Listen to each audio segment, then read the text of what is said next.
In the name of the Father, and of the Son, and of the Holy Spirit. Amen. Our Father, who art in heaven, hallowed be thy name. Thy kingdom come, thy will be done on earth as it is in heaven. Give us this day our daily bread, and forgive us our trespasses, as we forgive those who trespass against us. And lead us not into temptation, but deliver us from evil. Amen. In the name of the Father, and of the Son, and of the Holy Spirit. Amen. Good morning! Grade 7 Responsibility. Today, we learn a new lesson again. Before we start our discussion, let me introduce to you the math classroom rules. For number 1, come prepared. Number 2, follow instructions. Number 3, raise your hand. Number 4, show your work. Number 5, respect everyone. Number 6, try before asking. Number 7, mistakes are okay. Number 8, use time wisely. Number 9, ask questions. Number 10, have a growth mindset. Before we start our main discussion, let's introduce to you the scene. Ayan. So, ang title ng ating kakantahin is the Polygon Song. Ang tune na gagamitin natin is If You Happy and You Know It. So, let me do the verse. Let me tell you the name of polygons. Let me tell you the name of polygons. Let me tell you the name of the polygons. Let me tell you the name of polygons. Triangle, pentagon, pentagon. Hexagon, heptagon, octagon. Notagon, decagon, decagon, decagon. Let me tell you the name of polygons. Yan. Isa pa nga. Sabay-sabay tayo. 1, 2, 3, go. Let me tell you the name of polygons. Let me tell you the name of polygons. Let me tell you the name of 10 polygons. Let me tell you the name of polygons. Triangle, quadrilateral, pentagon. Hexagon, heptagon, octagon. So I guess may idea na kayo kung anong lesson natin ngayong araw. It's all about polygons. But before that, babasahin muna natin ang ating learning objectives.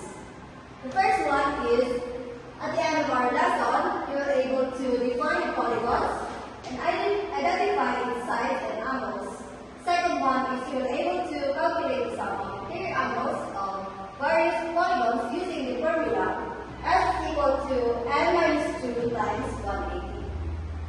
The third one is you are able to apply the formula to solve a real-life situation questions involving polygons. So, may idea na ba kayo? Kapag narinig nyo ang salitang polygons, ano yung mga pumapasok sa inyong isip? That's correct. So, pag sinabi natin polygons is a flat surface or closed shape made up of straight line segments.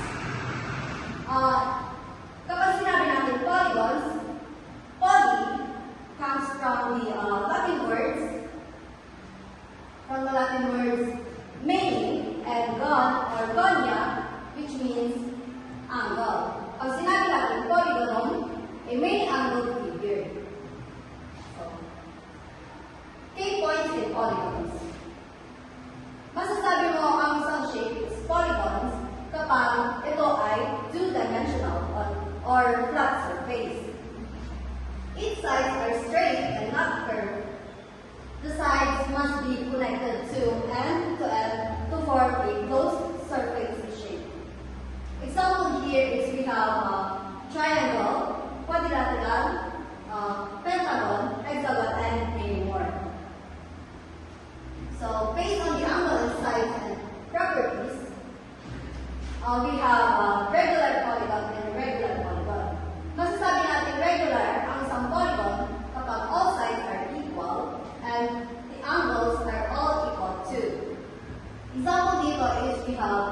square, we have equilateral, triangle, and regular hexagon.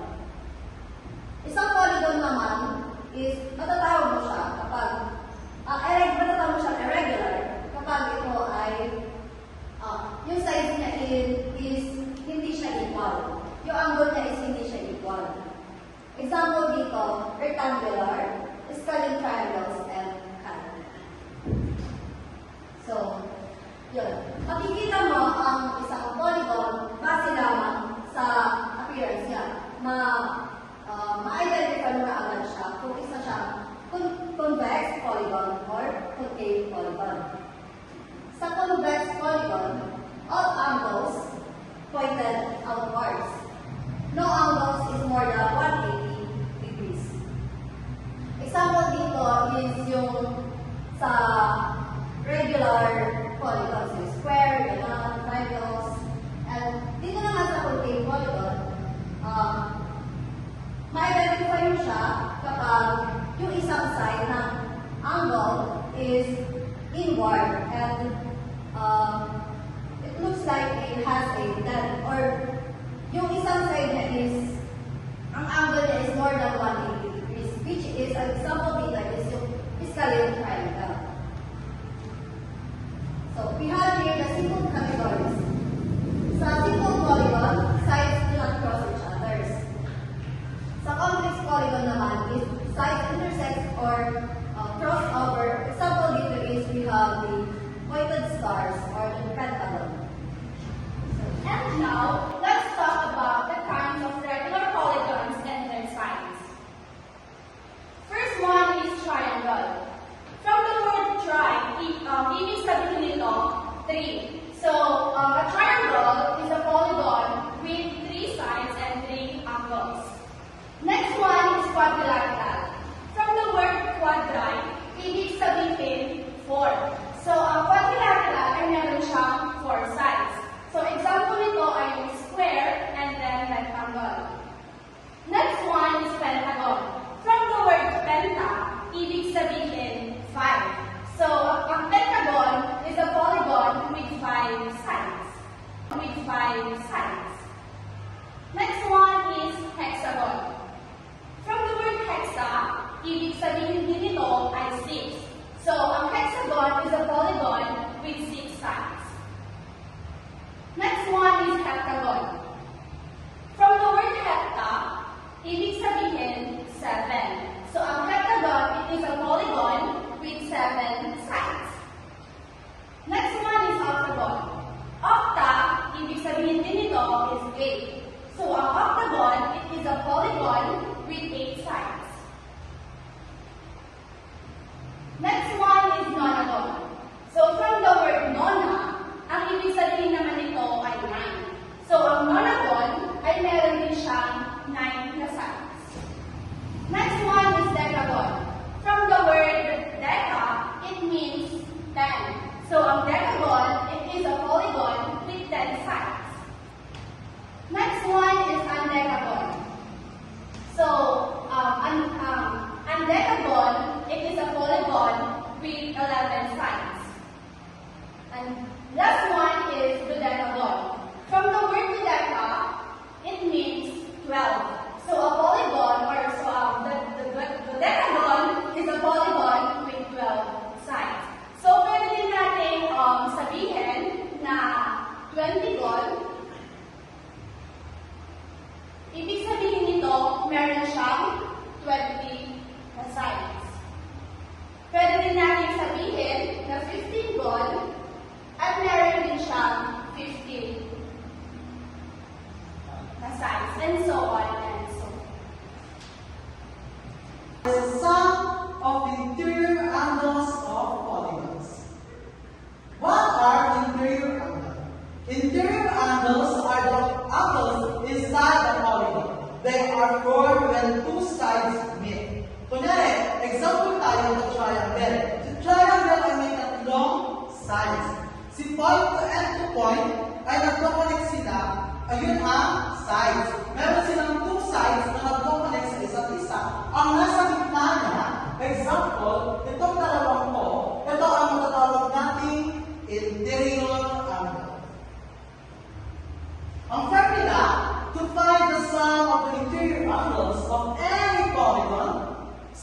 interior angles. N minus 2 times 180, where N represents the number of sides. Again, si N ay represent ng number of sides in polygon. Example, triangle. Kanina sa discussion, na-discuss si triangle. Ilan ang side ng triangle? Tatlo. Ngayon, ilalagay natin siya sa formula natin gamit ang N minus 2 times 180. Si triangle ay may tatlong side. Ilagay natin siya doon. Minus 2 times 180. So, 3 minus 2, 1 times 180 equal to 180. Bakit sa 180? Kasi pag binilogin natin yung triangle, half 60, 60, 60 equals to 180 degrees. Second is the quadrilateral one. Have 4 sides. 4 sides, 4 minus 2 times 180. 4 minus 2 is 2 times 180, that is 360 degrees. Next is pentagon. Pentagon have 5 sides. 5 minus 2 times 180 degree. 3, pag 5 minus 2 equals 3 times 180 is equal to 5 3 equals to 180 degrees. Quadrilateral 4 sides equal to 360 degrees.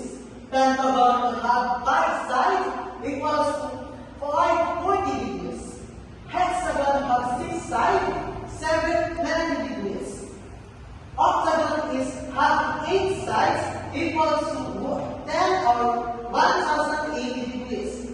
The decagon is 10 equals to 1440 degrees. Now, tapos na natin i-discuss ang ibig sabihin ng polygon. Tapos na rin natin i-discuss ang mga uri ng polygons. Tapos na rin natin kung paano makukuha ang sum of interior angles. Now, natapos tayo sa isang laro, ang word puzzle. Ang game mechanics natin is list down your answer to the separate paper. Number 2, i-explain natin siya bakit yun ang sagot. Number 3, kapag tapos na, itaas lang ang kamay o magbibilang ako ng 3 seconds. Let's play. Are you ready? If you're ready, just clap your hand. Again, if you're ready, just clap your hand. Round clap. Okay, 3, 2, 1. That is polygon. Polygon is, the meaning is many angles. Okay, next. Hexagon. That is hexagon. Meaning, this polygon have 6 sides. 3, 2, 1. That is interior angle. Alright? Ano nga ba ang formula para makuha natin ang interior angle? It's n minus 2 times 180 degrees. Tapos na tayo sa ating laro. Ngayon, nadako na tayo sa performance task. Ito ay group activity. So, i-divide natin kayo sa tatlong grupo. Sasagutan dito ng 10 minuto. Ngayon, i-divide na kayo sa tatlo. Yun ang group 1, group 2, and group 3. For group number 1, ito ang question ninyo. Problem 1, designing a garden. Problem number 2, for group 2, classroom decoration. For group 3, window frame. Okay? At gamit din, just stop answering.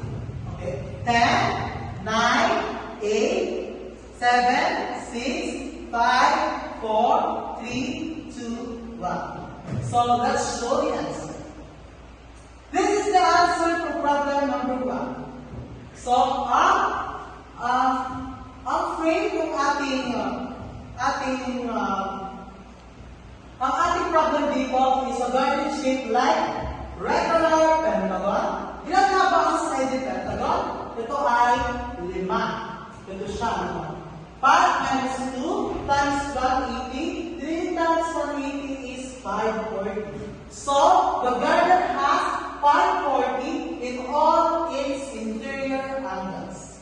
For question number 2, okay, for number 2, meron na given to us interior angle, which is 900 degrees. So, dito si 180, i-divide natin siya sa 180. So, makukuha is 5. So, si n minus 2 equals to 5 na siya. So, ito, ililipat natin si 2 dito, magiging plus 2 na siya. 5 plus 2 is 7. So, ang makuha natin is, the banner is a heptagon. Because why? Heptagon had 7 sides. For number 3, ito siya. A window designer wants to build window shape like regular hexagon. Ano nga ba ang hexagon?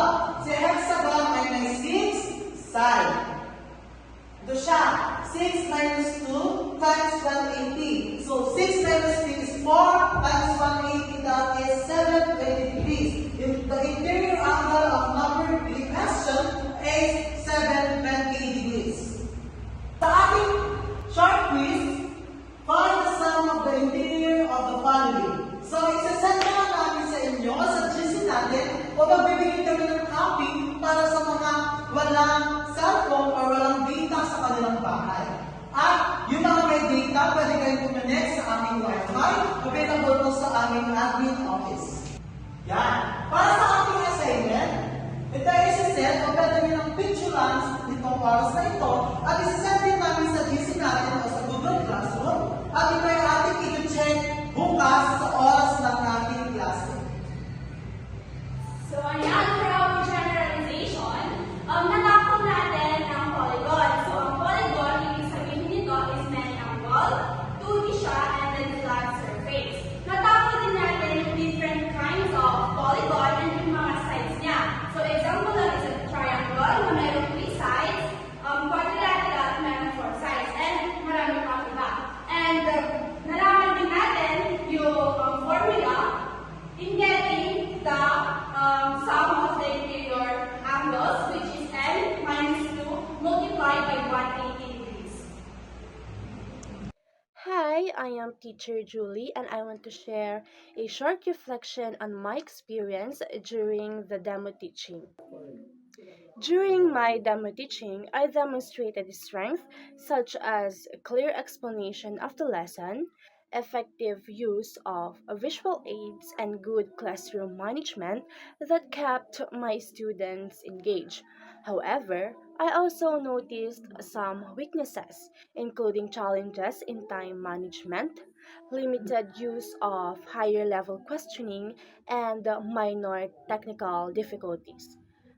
These experiences help me see the areas I need to improve, especially in pacing the lesson, managing time and activities to keep students engaged and ensure effective content delivery, asking more purposeful questions, and preparing better for technical aspects. Good afternoon, I'm Archie Gamboa. My reflection about polygons, kind of polygons, and getting the sum of interior angles. Polygons is a flat figure surface and equal side and have angles. Kind of polygons, they identify that how many sides they have to getting the sum of interior angle using the formula n minus 2 times 180 degrees.